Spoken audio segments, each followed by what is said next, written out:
Hello everyone. तो स्वागत है आप सभी का आईएफएस के इस यूट्यूब प्लेटफॉर्म पर। मैं हूं मोहित पाटीदार और आज हम ऐसे कैंडिडेट का इंटरव्यू लेने जा रहे हैं जिन्होंने सीएसआई नेट क्वालिफाई किया है जेआरएफ। तो welcome to our YouTube channel Nancy. First of all Thank you, Nancy, sir. Introduce yourself. My name is Nancy. I am from Haryana, Mahendragarh. I qualified CSIR Net JRF with the rank of 207. Okay Nancy, first of all मुझे बताइए कि आपने ये preparation कब start की थी CSI net की। मैंने ये प्रिपरेशन पिछले ईयर 2024 में स्टार्ट की थी। उसमें मैंने फुल प्रिपरेशन के साथ दिसंबर का एग्ज़ाम दिया था। दिसंबर 2023 का। Okay okay. 20 मैंने ट्वेंटी ये फोर का। प्रिपरेशन 23 में स्टार्ट की थी। ओके 23 में तो मैंने 23 का दिसंबर का एग्ज़ाम दिया था जो कि मेरा नहीं हो पाया था। ओके फिर मैंने 24 में आके जून का एग्ज़ाम दिया, वो भी मैं क्वालीफाई नहीं कर पाई थी, क्योंकि ओके वो सब मेरी मिस्टेक्स थी। मैंने आईएफएस के चैनल से कोचिंग ली थी, तो मैंने प्रिपरेशन तो बहुत अच्छे से की थी। मैंने अपने सारे नोट्स बनाए थे, शॉर्ट नोट्स बनाए थे, लेकिन मैं अपने क्वेश्चन आंसर्स पे उतना काम नहीं कर पाई थी। मैं क्वेश्चंस को नहीं समझ पाई थी कि मैं उन्हें कैसे टैकल करूँ। तो उन सब मिस्टेक्स की वजह से मैं 2 अटेम्प्ट्स क्लियर नहीं कर पाई। फिर ओके मैंने उन गलतियों से थोड़ा सीखा कि मैंने देखा मैं कहाँ गलती कर रही हूँ। तो फिर मैंने जो प्रीवियस ईयर क्वेश्चंस हैं उनको सोल्व करना स्टार्ट किया, उनको देखना स्टार्ट किया। फिर मेरे को क्वेश्चन समझ में आने लगे। तो जैसे-जैसे मेरे को क्वेश्चन समझ में आने लगे, मैंने आईएफएस की बुक ली थी जिसमें 20 इयर्स के प्री-वाईक्यूज़ मिलते हैं। वो बुक ली थी। फिर मैंने वहाँ से सारे क्वेश्चन समझ-समझ के सारे सॉल्व करने शुरू किए कि कहाँ मिस्टेक हो रही है। वहाँ से भी क्वेश्चन सॉल्व नहीं होते तो फिर मैं देखती थी कौन-सा क्वेश्चन सॉल्व नहीं हो रहा, क्यों नहीं सॉल्व हो रहा।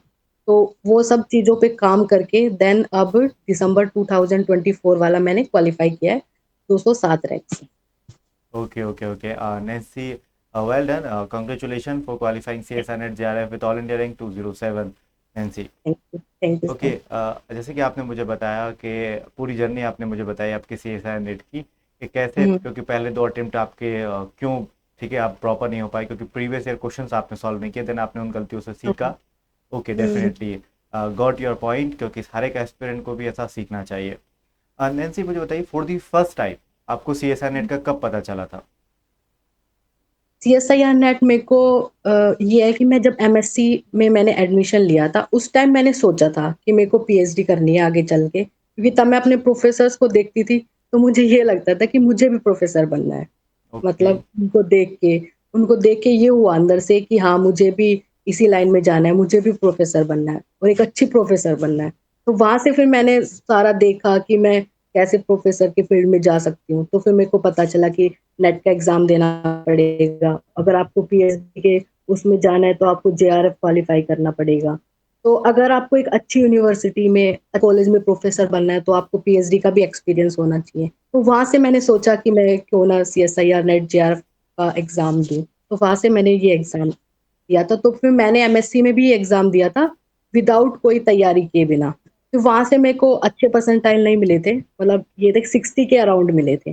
पर तब मैंने फिर उसके बाद मैंने जस्ट एमएससी करते ही आईएफएस से कोचिंग स्टार्ट की। तो मैं अपने खुद के नोट्स बनाती, पर मैं जो खुद के नोट्स बनाती थी, सिर्फ़ मैं उन्हीं से ही पढ़ती थी या फिर जो मुझे बुक्स मिली थी, सिर्फ़ उन्हीं से ही मैंने सा सब कुछ तैयार किया है। आईएफएस के सारे जो जो बुक मिली नोट्स बुक। मुझे, जो 20 हाँ, जो 20 इयर्स के पीवाई। जो वाली बुक थी पीवाईक्यू वाली, वहीं से और मैंने खुद के भी नोट्स बनाए थे। जैसे-जैसे टीचर्स पढ़ाते, मैं खुद के नोट्स बनाती जाती थी। हाँ, तो उन्हीं नोट्स से मैंने पढ़ा, मैंने कोई एडिशनल कोई बुक नहीं पढ़ी मैंने। मैं तो मतलब अपना ऑनेस्ट रिव्यू दे रही हूँ, मैंने कोई एडिशनल बुक नहीं पढ़ी, सिर्फ़ मैंने अपने नोट्स पढ़े थे। ओके और ओके। दिसंबर वाले में भी मेरे अच्छे अच्छे मार्क्स थे, दिसंबर 2023 वाले में भी मेरे अच्छे मार्क्स थे, बस मैं थोड़ा-सा मार्जिन से रह गई थी वहाँ पे। हम्म। तो वहाँ पे फिर मैं क्वालीफाई नहीं कर पाई थी। फिर जून वाला ये था, जून वाला किसी कंडीशन की वज़ह से मैं क्वालीफाई नहीं कर पाई, लेकिन अब मैंने फाइनली वो क्वालीफाई कर क्वालिफाई लिया। कर लिया। हाँ, ओके नैन्सी, कैसा लग रहा है, कैसा फील कर रही हैं अब आप। हाँ, फाइनली यू अच्छा डिड लग इट। हाँ, बहुत अच्छा लग रहा है क्योंकि काफ़ी दिन की मेहनत है मेरी ये। काफ़ी टाइम हो गया इसके लिए प्रिपेयर करते-करते। पर वही है कि अगर आप कितना भी पढ़ लो, अगर आपके कॉन्सेप्ट क्लियर नहीं है, और अगर आपको नहीं पता कि क्वेश्चंस को कैसे टैकल करते हैं, तो आप नहीं कर सकते। पहले आप अपने कॉन्सेप्ट क्लियर करें, उसके बाद आप देखें कि आप क्वेश्चन को अच्छे से समझ पा रहे हो कि नहीं समझ पा रहे। अगर आप क्वेश्चन नहीं समझ पा रहे, आपको बहुत कुछ आता है, आपको सब कुछ आता है, लेकिन आप क्वेश्चंस को नहीं समझ पा रहे, तो आप नहीं कर पाओगे। तो इसलिए पीवाईक्यू की प्रैक्टिस बहुत ज़रूरी है। आपको क्वेश्चन समझ आना चाहिए कि सामने वाला पूछ क्या रहा है आपसे, वो चीज़ बहुत इम्पोर्टेंट है। वो चीज़ मैंने 2 बार गलतियाँ की हैं।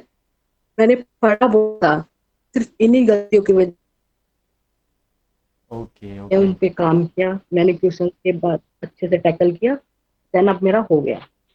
ओके हाँ, नैन्सी, क्योंकि ये सारी बातें वही कैंडिडेट बता सकता है जिसने इसको एक्सपीरियंस किया हो। और ये इंटरव्यू भी बेसिकली हमने हाँ, ये इसलिए लिया है क्योंकि सारे एस्पिरेंट आपकी बातें सुने और उन पर फोकस करें, उन पर ध्यान दें और उनको फॉलो करें। क्योंकि कुछ लोगों का, जैसे कि आपने मुझे बताया कि आपके 2 अटेम्प्ट लग गए ये समझने में कि पीवाईक्यू कितना इंपॉर्टेंट, ठीक है, उनकी जगह क्या है। हाँ, ठीक है, काश ये पहले आपको हुँ, बताया होता। हम बताते हैं, ठीक है, एक फैकल्टी होने के नाते हम भी सभी को बताते हैं, बट बच्चे उतना सीरियस नहीं लेते, उतना एस्पिरेंट जो हमारे हैं वो, नहीं, नहीं, ठीक है, उतने सीरियस नहीं होते हैं इस कंसर्न के अकॉर्डिंगली। तो इसलिए एक इंटरव्यू रखा जाता है सो दैट कि हमारे जो एस्पिरेंट है जब जो क्वालिफाई हो गए, शायद उनके मुंह से सुनेंगे तो ज़्यादा उनको इम्पैक्ट आएगा, ऑब्वियसली। ठीक है, क्योंकि हाँ, जितने भी अपकमिंग एस्पिरेंट हैं उनको ये समझना होगा कि ये चीज़ें कितनी इंपॉर्टेंट है। क्योंकि आपके जो नंबर ऑफ अटेम्प्ट हैं वो बढ़ते चले जाएंगे तो प्रॉब्लम होगी। उससे बेस्ट है कि सिंगल अटेम्प्ट में हमें कौन सी स्ट्रेटेजी अपनानी है। ठीक है, तो वही मैं आपसे पूछ लेता हूँ नैन्सी, कि एक सी एस आई नेट मुझे क्वालिफाई करना है, ठीक है, मैं सब एस्पिरेंट को रिप्रेजेंट कर रहा हूँ यहाँ पर। तो मुझे सी एस आई नेट को हुँ, क्वालिफाई करना है, तो ऐसी कौन सी स्ट्रेटेजी मुझे अपनानी होगी, ऐसा मुझे क्या करना होगा कि मैं पहले ही अटेम्प्ट में मेरा C S I NET qualify कर दूँ जे आर एफ के साथ। देखो, अगर आप किसी भी प्लेटफ़ॉर्म से कोचिंग ले रहे हो, मान लो आप आईएफएस से कोचिंग ले रहे हो, तो आप अब अपने खुद के नोट्स बनाओ सबसे पहले। खुद के नोट्स बनाना स्टार्ट करो। जैसे ही आपको टीचर पढ़ा रहा है, अपने नोट्स बनाइए। अपने नोट्स बना के जिस दिन आपने जो नोट्स बनाए उनको पढ़िए, साथ-साथ उनके पीवाईक्यूज़ लगाइए। पीवाईक्यूज़ ऐसे नहीं है ऊपर-ऊपर से आपने देख लिया, हाँ, ये भी मेरे को आ गई, ये नहीं, उनको समझिए। अगर आपका जो पीवाईक्यू गलत हो रहा है, तो आप ये समझिए आपका गलत क्यों हो रहा है, मतलब वो चीज़। अगर आप ये स्ट्रैटेजी लेके चलेंगे, तो आपका फर्स्ट फर्स्ट अटेम्प्ट ही क्लियर हो जाएगा।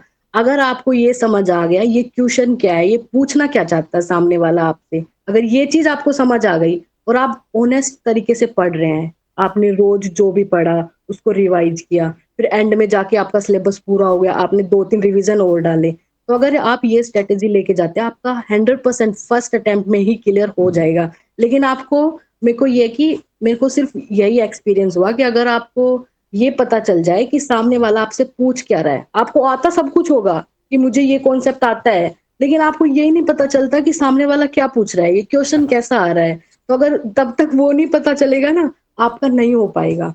तो सबसे पहले आप अपने क्वेश्चन क्या पूछ रहा है, अपने कॉन्सेप्ट क्लियर करें और क्वेश्चन्स का की प्रैक्टिस करें। क्वेश्चन्स की जब तक प्रैक्टिस नहीं होगी, तब तक क्वालीफाई नहीं कर पाओगे आप। और अगर ये सब लेके चलोगे, तो फर्स्ट फर्स्ट अटेम्प्ट में ही क्लियर कर सकते हो आप। ओके नैन्सी, बहुत ही अच्छी स्ट्रेटेजी आपने बताई, वेल डन नैन्सी।